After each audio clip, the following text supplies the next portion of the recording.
say you put 20% down on it, and then you can wait till the property appreciates a bit or add value yourself and force the appreciation. And then you can refinance the property, get all of your money back, and maybe even more than all your money back, and then still own the asset. I mean, where else can you do this, ladies and gentlemen?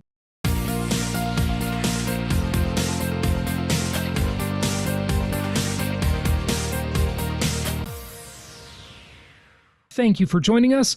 Adam is here with me today. It's great to have him back. We live stream every 2 weeks, but he hasn't been on the podcast in a while. So we thought we would take some of the accumulated questions from the YouTube channel and other sources and get those answered for you. Adam, how's it going? It's going well, and it's amazing when you blow up on YouTube and you get 30,000+ subscribers that questions start rolling in.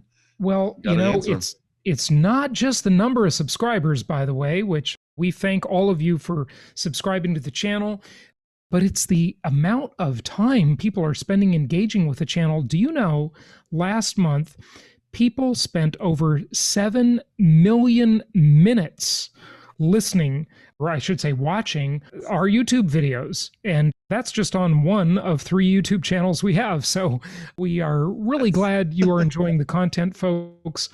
One of our videos, by the way, has become very viral. I think it's close to 500,000 views now just on that video about inflation.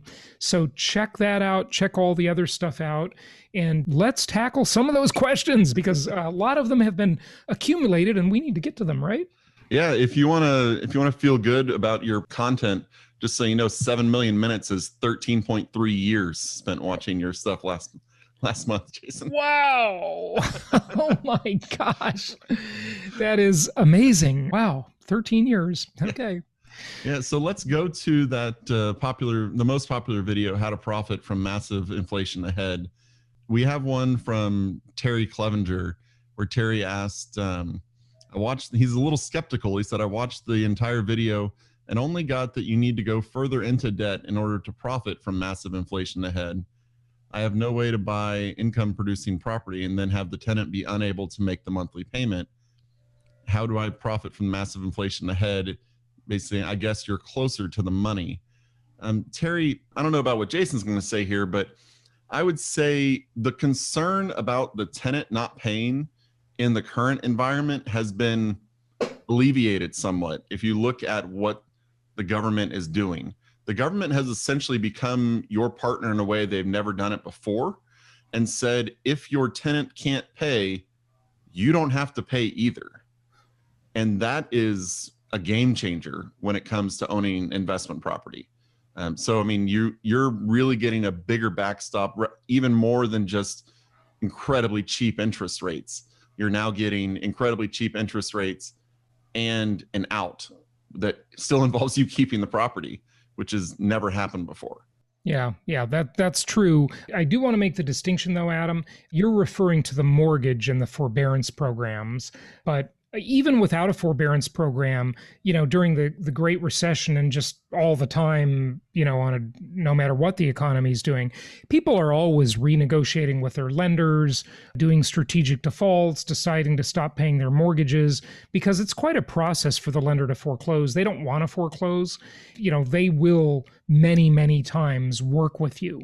I call this the nuclear option. You don't want to do it, but just understand that it is always there, right? But the broader question, I think, is one of, how do you do this if you can't buy income property, right? And when you have the income property, understand that it is the most historically proven asset class in the entire world. It's the most tax-favored asset class in the United States. I just love it. It has enriched my life tremendously, and tens, if not, really hundreds of millions, maybe even around the world, billions of people over the years have been very, very much enriched by owning income property. And because of the inflation-induced debt destruction strategy that we teach, you can really turn this income property into an offensive asset, right? Where you can offensively play the inflation game and really win with it. If you can't buy income property, you can do some defensive things. And what those usually entail is buying gold or cryptocurrency, right? Those are the typical strategies, or commodities really of any sort are the defensive strategies, right? You could buy silver, you could buy other commodities, you could buy lumber, right? There's an endless list of commodities. But the point is that in an inflationary environment, understand what's really happening. Most people just think of inflation as, well, prices are going up. That's a symptom of inflation. It's not technically what inflation is. Inflation is an expansion of the money supply. And remember, as I've been teaching for many, many years, there are two value drivers for anything. And the first one is scarcity, and the second one is utility. So the reason currency, and notice I didn't call it money, I called it currency. The reason currency has value is because of its scarcity and its utility, right? When they start making so much of it, creating it out of thin air, printing it out of thin air, running the printing press, then the value has to decline because it's less scarce. Now, it still has utility, but that utility declines with its abundance. Okay, look, diamonds are more valuable than sand because sand is more plentiful than diamonds. They both actually have utility, okay?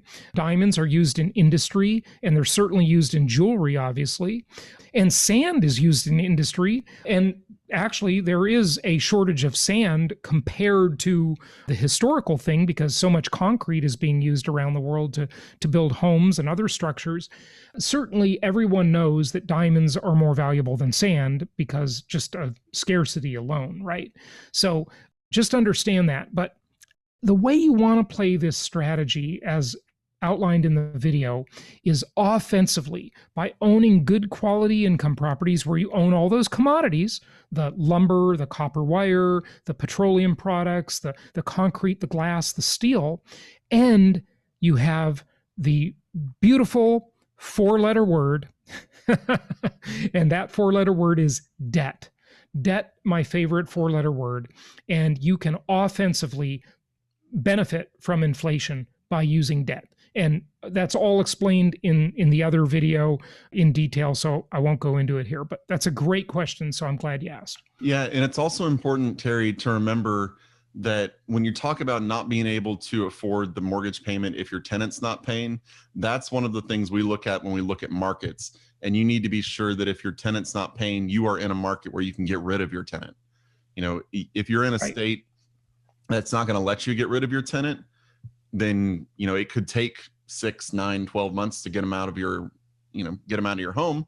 Or you can be in a state where the government works with you and they're out in 30, 60 days, something like that. Right. And then you need to make sure you're going into the right markets. What Adam means there is that we look at and we help investors invest nationwide, and we vet markets.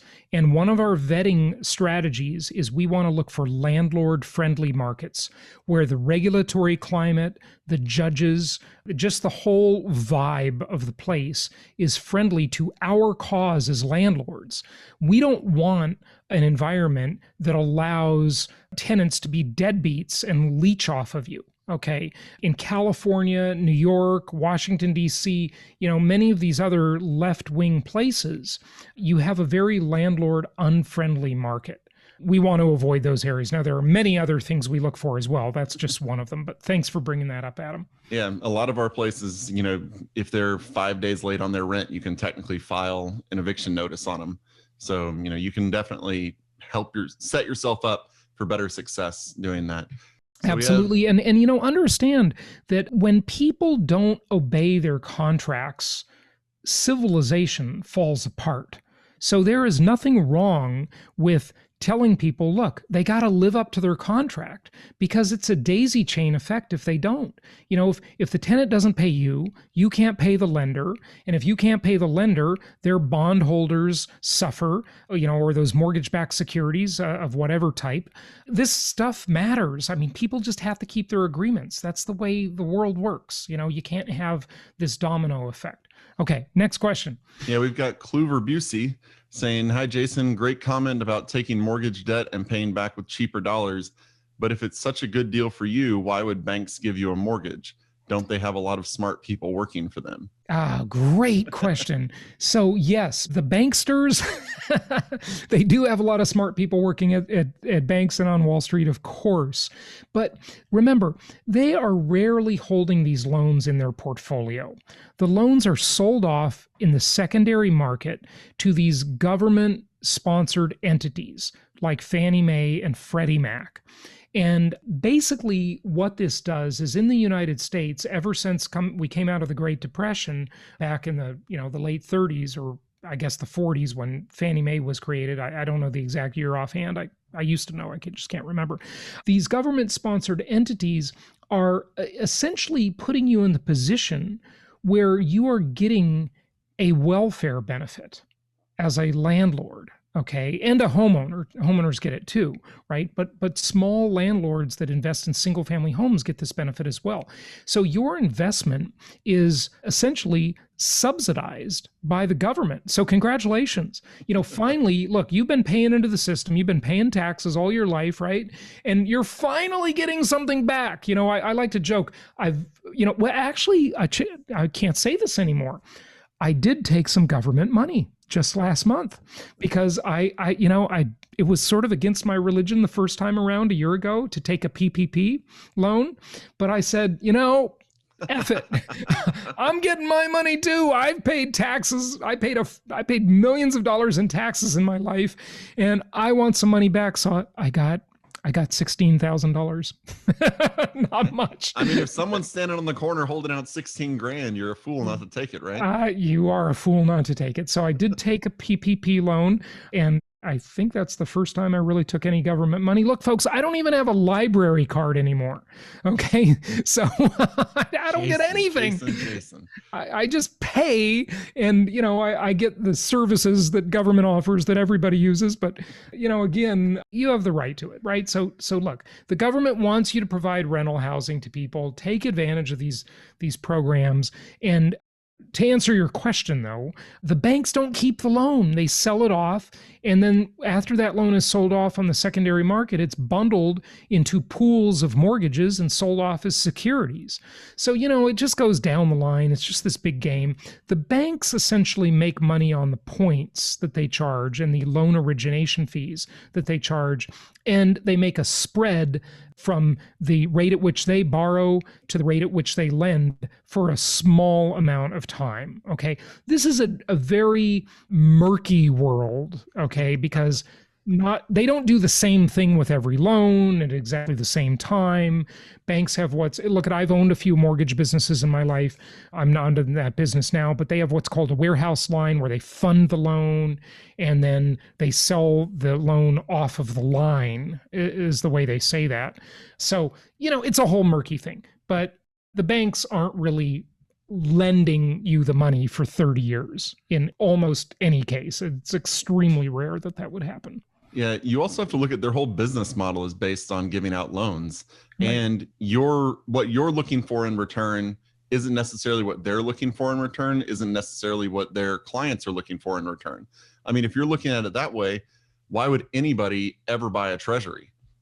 Why would you agree to that? It's just some people's portfolio and some people's investment strategy leads it to where, getting a 3-4% return is absolutely fine for them.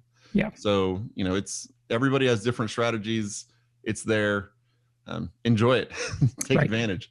One more thing, and this is a little bit down the rabbit hole. Okay. So we're not going to have time to go into this. This is a subject that it took me years to grasp. Endless amount of studying on this topic. It's so esoteric and so hard to truly understand what's happening here. But I'm just going to say the phrase, And you can listen to my Creating Wealth podcast, my YouTube channel for more on this, because there's a lot more to it if you want to go down the rabbit hole. But here it is. You ready? Here it is. Money is lent into existence.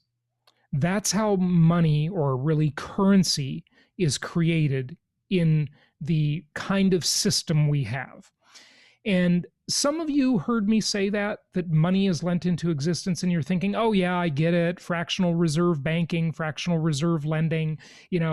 I challenge you, as I've been studying this for a couple of decades now, I don't even really totally get it. This is so esoteric when you go down the rabbit hole. There is so much to it. A good start is to listen to the episodes I've done with maybe G. Edward Griffin. He's been on many times. He wrote a famous book called The Creature from Jekyll Island. I took my mastermind group to Jekyll Island, Georgia, and we had our event in what's called the Federal Reserve Room, and that's where the people met and created the Federal Reserve. There's just a lot to that topic. It's quite fascinating. But there's a huge incentive for banks to lend money, because the system doesn't work unless they lend the money into existence. So they have big incentives to do that in many ways. All right, let's go on. All right, so we have another one from Rick Jarsky. He says, hello, Jason. Excellent video. It will make my fave 5 list. One question. When is the best? Rick, it's not your number one. what video? So I'm in the top 5. Okay, I'll take it, but I want to at least be in the top 3, Rick. So when is the best time to buy rental properties? Low rates with a high purchase price, or higher rates with a lower purchase price? Or just jump in when you have enough for down payment and closing costs? Thanks for helping out the common man. Yeah, that's an interesting question. And here's the thing about it. The great thing about income property is that when you buy it, that deal is endlessly renegotiable. Here's what I mean by that. You buy it today, and there's a snapshot in time, and you paid a certain price. And if you paid cash, then you just paid a price. If you used financing, which hopefully you did, then you got a certain price and certain terms, right? But as things change over time, you can renegotiate that deal. One way you can do it is by simply refinancing the property, but there are many other ways you can do it. You can improve the property and rent it for more money. You can 1031 exchange the property and get a different property without paying taxes. You're deferring the taxes. You could lease option the property and get a higher rent that way. There are just all kinds of things you can do to renegotiate the deal endlessly into the future. Some people are adding what's called ADUs to their properties, accessory dwelling units, where they put a mother-in-law's unit or a casita in the backyard, and then they increase the income with that. There's just an endless amount of things you can do, right? So the deal you agree to today is not necessarily the deal you're going to have forever. In fact, it almost never is. One of the other absolutely beautiful things I love about income property, the most historically proven asset class in the entire world, is that you can buy the property. Say you put 20% down on it, and then you can wait till the property appreciates a bit, or add value yourself and force the appreciation. And then you can refinance the property, get all of your money back, and maybe even more than all your money back, and then still own the asset. I mean, where else can you do this, ladies and gentlemen, where you get all your money back out and you still have the asset, right? It's just a phenomenal asset class.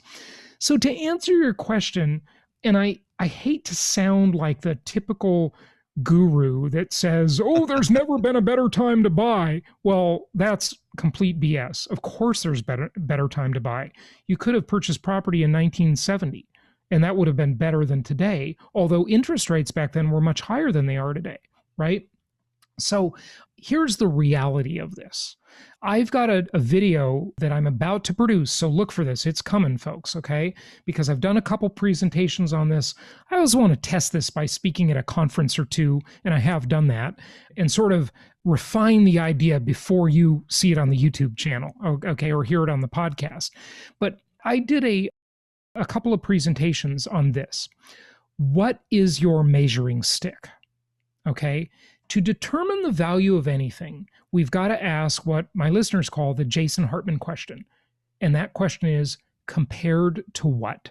Right? Most people, when they're trying to understand the value of real estate or anything else for that matter, they compare it only to one thing, dollars. Well, dollars are not the only thing to compare it to, because the dollar is a fluctuating measuring stick. Okay, its value constantly changes. Let me give you just one of many examples. I'll give you a little sneak peek into this video. Okay, now you know, if you followed my work for any length of time, I'm not a gold bug. Okay, but gold has been a measuring stick for 5,000 years. So it's worth it to compare housing prices to gold. So let me give you an example. In the year 2000, if you wanted to buy the median price home, you would need 610 ounces of gold to buy that house, because the median price was about $168. Gold was $274. So you'd need 610 ounces to buy a house. In 2010, it got a little cheaper, or well, a lot cheaper actually. In 2010, the median price house was $223, and I'm rounding here, by the way. But gold was $1,374.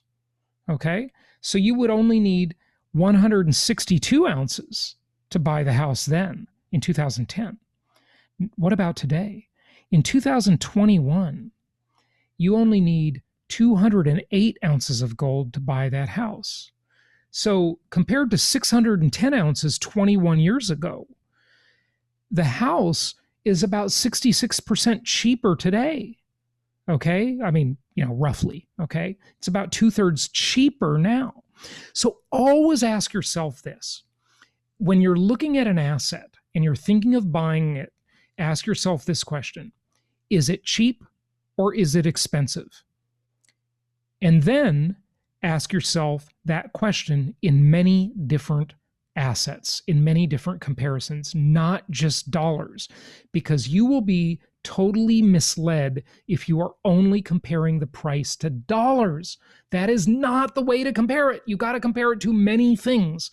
Now, in this upcoming video, I compare it to orange juice, rice, gold, Bitcoin. I mean, just everything. And then you've got to go another step and not just look at the price of the house, but the payment on the house, and adjust that for inflation.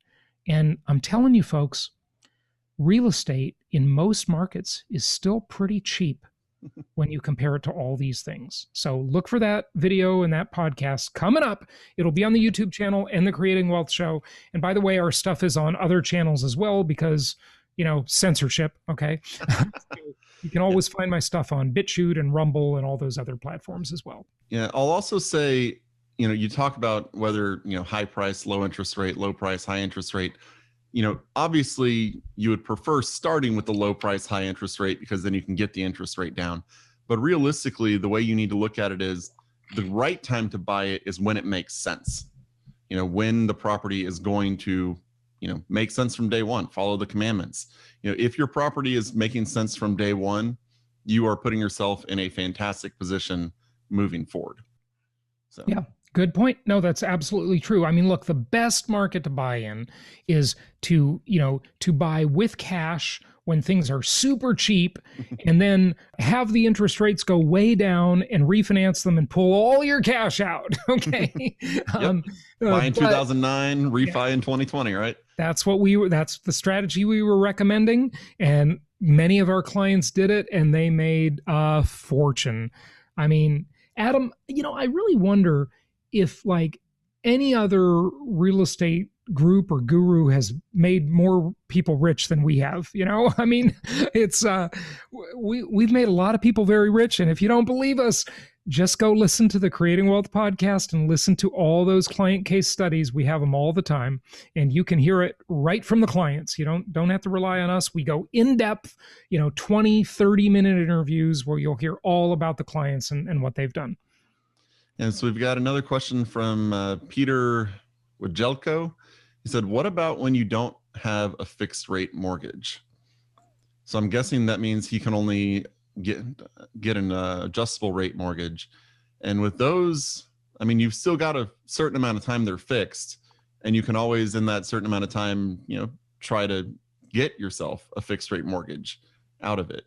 So, it's, if you can't get a fixed rate mortgage for some reason, it doesn't mean you can't get into the real estate. Yeah. I mean, of course, right now, we highly recommend you get a fixed rate mortgage for 3 decades. I mean, it's just a phenomenal opportunity, right? Because the debt is so cheap. But overall, if for some reason you want to take an adjustable rate mortgage for a short period of time, then refinance before rates go up, go for it. You'll get a lower rate initially, but you got to be careful because the likelihood is, and this is never for sure, and I've been lousy at predicting interest rates, by the way, I just got to point that out. That's my one area where I've not been good. That the likelihood is rates will be higher in the future. I mean, they are artificially low. No one can deny that. All right. So we have a question from Julu who said, thanks for the video. Will the housing price go down ever back to pre-COVID price? Thanks. Now, this is something that I covered in the recent live stream when Jason couldn't make it, and the housing prices will go down at some point. Unfortunately, I'm concerned about when that someday will happen at this point, because as I mentioned on the live stream, so many fundamentals are against a decrease in housing prices. So many commodity prices are high, supplies are plummeting. You do have the potential forbearance run out. And so, I mean, that could bring a little bit of supply onto the market. But at this point in time, with the number of forbearances it's way lower than people were saying it could have been at the beginning.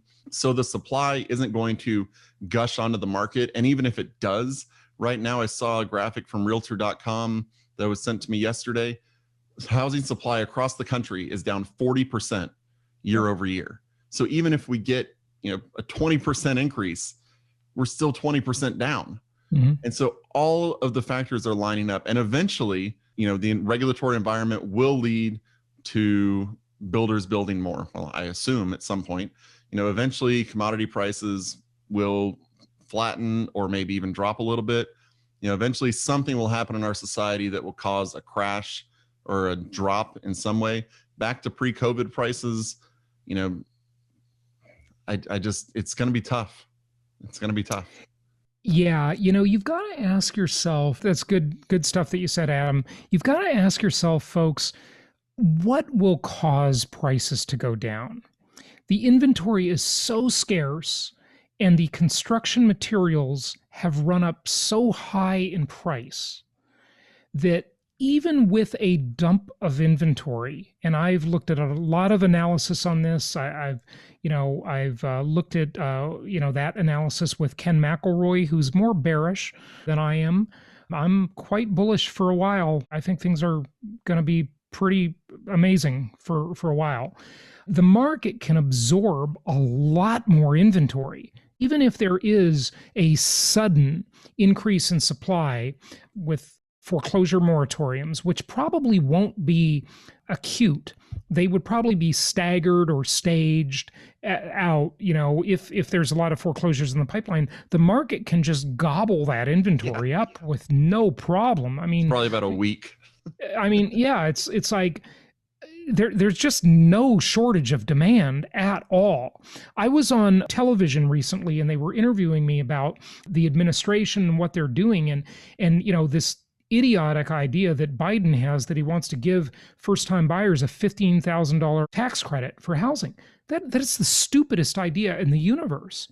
What that will do is it will instantly cause prices to go up by $15,000, maybe more, because it will just create more demand. What they ought to be doing is figuring out how to create more supply.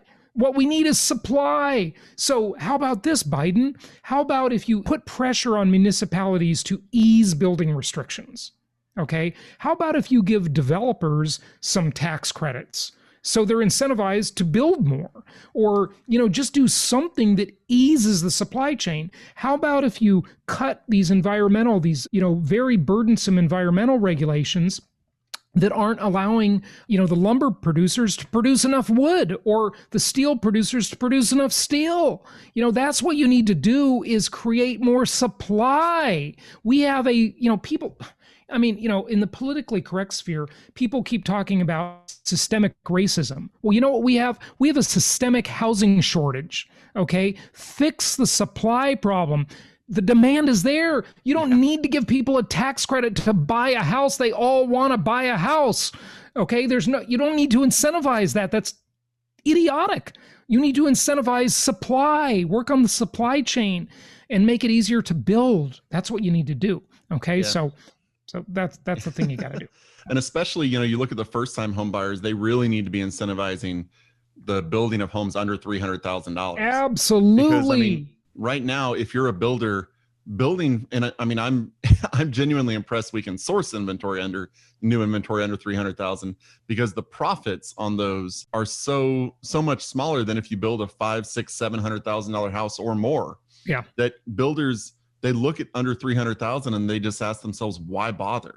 Yeah. And so if you really want to help the first time home buyers, you've got to almost flood the market with homes under 300, 250,000 so that they can be purchased. And that's just we have years before that happens. Oh, the shortage is so severe. The other thing I want to say about this is just remember that the other thing that would cause prices to soften is higher interest rates, right? So higher interest rates mean affordability declines, and so prices tend to soften. True, right? Supply demand, right? Just simple economics. But understand that 1% in interest rate is equal to about 10% in price.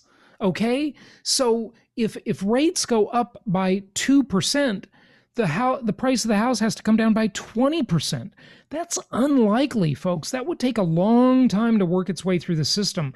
So all of these folks sitting on the sidelines, missing the market, they're angry. I get it. They're jealous. They write hit and run comments on YouTube. Oh, you're stupid. You don't know the market's about to crash. Good luck, folks, because you've missed the market, because all of these same people were saying this 10 years ago. And they were saying it 8 years ago. And they were saying it 5 years ago. And they were saying it definitely last year.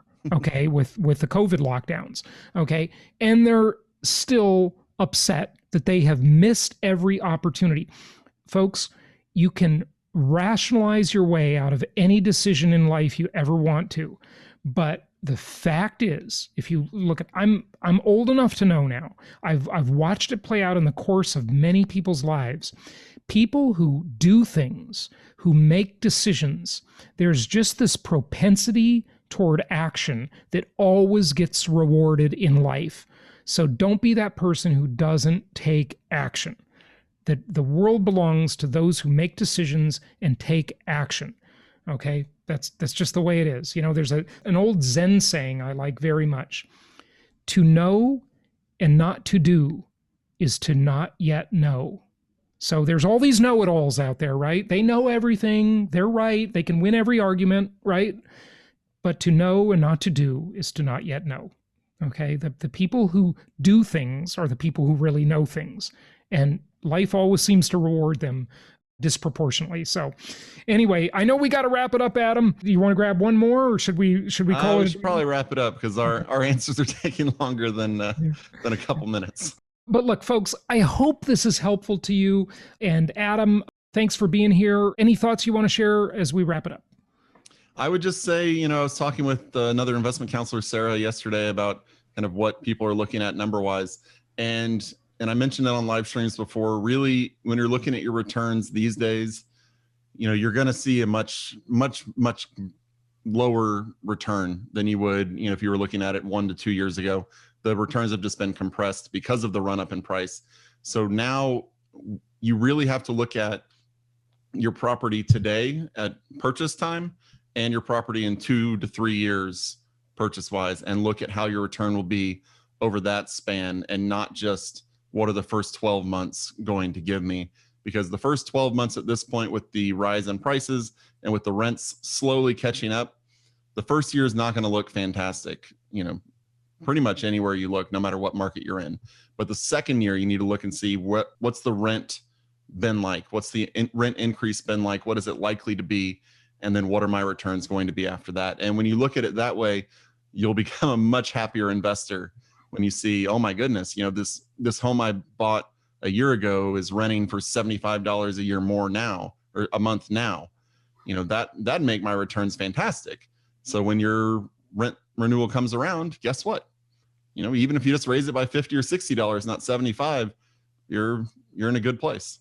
Yeah. And if you're not understanding why $75 is so significant, because I can just hear people who are doing well, making good money at their business or career thinking, this is stupid. Like, you're talking about $75. That's like nothing, right? That's not true. Okay. You got to understand how to do the math. Okay. And I would highly recommend that you watch. I got a free video for everybody. It's about, well, we changed it a little bit. 35 so minutes now. It's about 30-ish minutes now. And it's on the front page at jasonhartman.com. It's totally free, no strings attached. If there is one video you must see, it is this one, which is how to analyze a real estate deal. It goes through every number on the pro forma, and this will make you a much, much better investor. So please go to jasonhartman.com, do yourself a favor. It is like it's the speed class in real estate investing. It really is. And just watch this one video, take 30 minutes, and that will make you a fantastic real estate investor. Just that one video alone will really, really help you. So check that out. It's, again, right at jasonhartman.com on the front page. Adam, good comments, good questions. Thanks for the questions, everybody. We'll get to more of them next time. And thank you all for joining us. And we just want to wish you happy investing.